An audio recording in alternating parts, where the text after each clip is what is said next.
Hi everyone, Brian from Huggydubby Homestead here. So this year has been a little more manual in the woods with our getting around. I had to take in my 2016 Yamaha Grizzly 700 EPS Special Edition with Warren winch and Camso track kit on it. Grip warmers, seat heaters, all that kind of stuff. Sorry for the shameless plug, but anyways, I had to take it in, and like everybody else, I'm kind of waiting on getting a new one. So we've been doing things a little bit more manual now, and we've been snowshoeing. If you had asked me would I enjoy snowshoeing for like kilometers around our bush, I probably would have said no, but it's actually been really awesome.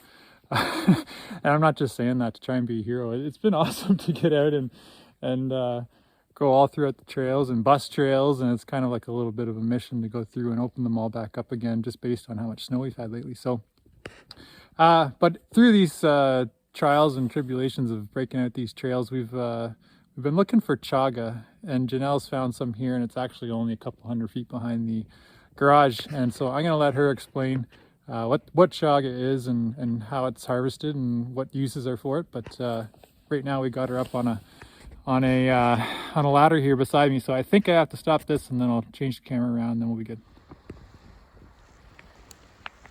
Hello everyone, it's been a while since we've seen you, and I wanted to show you something that Edie Ray actually discovered, this big chunk of chaga. It was very close to the house, just behind the garage, and we've been on a mission this winter trying to find some that we could harvest here in the bush on the birch trees themselves that we have right here on the homestead property.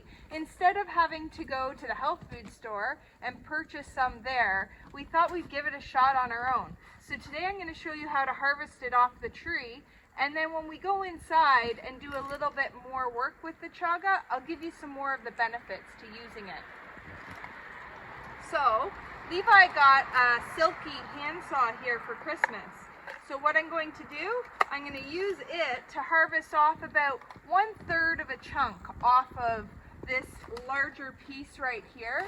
And the reason why I'm going to do 1/3 is so that it leaves enough of the chaga there to repopulate.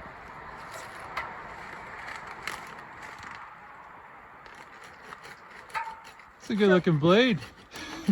It is aggressive. It's glistening in the sun. And it's very frozen right now, so this is going to take a lot of sun. Should we put on a time lapse here for this guy? I think so.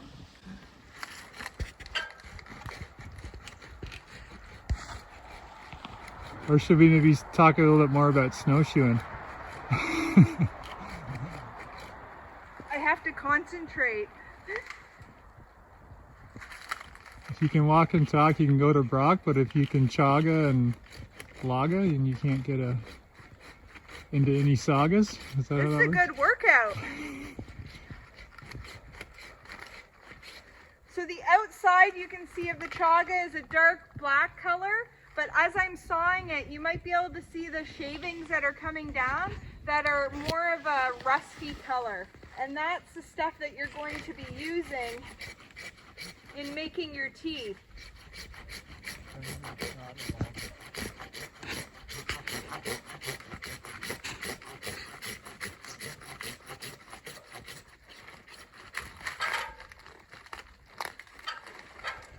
I'm about 1/4 of the way through. Bear with me. Oh, I'm very close to it coming off.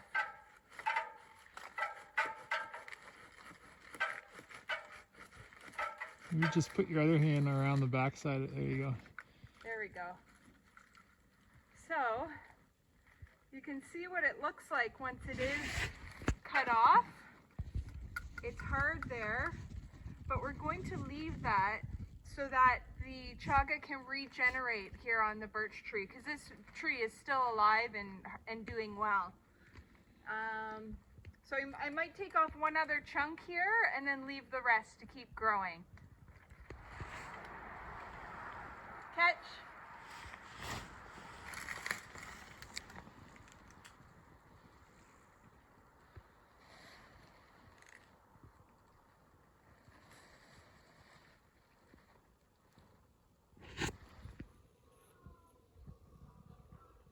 So it's been about a month and a half since we were out in the forest and we found our first amount of chaga. In that time, we let it dry and we've put it away just enough into this storage container. Since then, we came across the jackpot of chaga. And how you can tell that this is chaga is by this charcoal looking coloration that's on the outside of it. Now, what we decided was that we would go ahead and harvest this large chunk so that way we could show you the process from start to finish all in one shot. But also, once the weather starts warming up and the trees are starting to grow their leaves and buds and everything in the spring, that's when the nutrients are going back up into the tree again. The chaga itself is the most jam-packed with its nutrients in the winter months. So that's why you want to make sure when it's harvesting time that you're doing it in the cold winter months. So we're just going to stop with this for this year. We've got enough chaga for sure to get us through till next season and go from there. So the different ways that you can either consume your chaga is by keeping large chunks of it and boiling it for a couple of hours in a couple of liters of water. And then it would boil down and you would get all the nutrients from a chunk or two. So you can leave chunks of chaga like this. The other way is by grinding it up. So I've already started the grinding process here, and I've just used our coffee grinder to do that when they were in smaller chunk segments. And now I'll be able to, once it all dries out so we don't get any mold developing, put them in these little tea bags so we can use them as a little bit more convenient usage. The one other thing I want to show you before I talk about the nutritional benefits is just showing you how the color is different. This section of the chaga, I just had cut this off and you can see it's darker in color. When you touch it, it's damp, and so there's a lot of moisture still in this segment. When I flip it over, you can see that nice orangey color. This is a lot more dried out. So this is where you're going to want your chaga to get to by the time you start using it, and know that you can put it away safely without mold developing. So I've just realized that I've talked all about how to harvest chaga, but I haven't even talked about what it is. So this is a nutrient-dense mushroom, a parasynthetic fungus that grows mostly on white birch and yellow birch trees. You can find it also on poplars and beech. However, mostly if you're out in the forests around our area here and northern Ontario as well, you're going to find them on birch.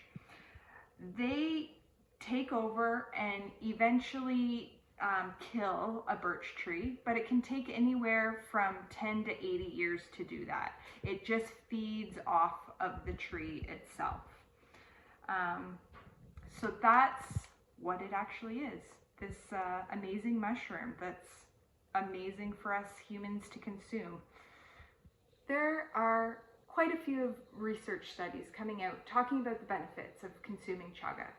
Some of them include it's very high in antioxidants. It also helps boost our immune system, decrease stress and anxiety. If you have arthritis, it helps as an anti-inflammatory. It detoxifies the liver. And the best thing about it, it's being compared to consuming a cup of coffee. It helps with mental clarity. So those are some of the benefits that we're looking for from drinking a nice cup of chaga tea. I hope that you too can find some benefits in consuming it yourselves.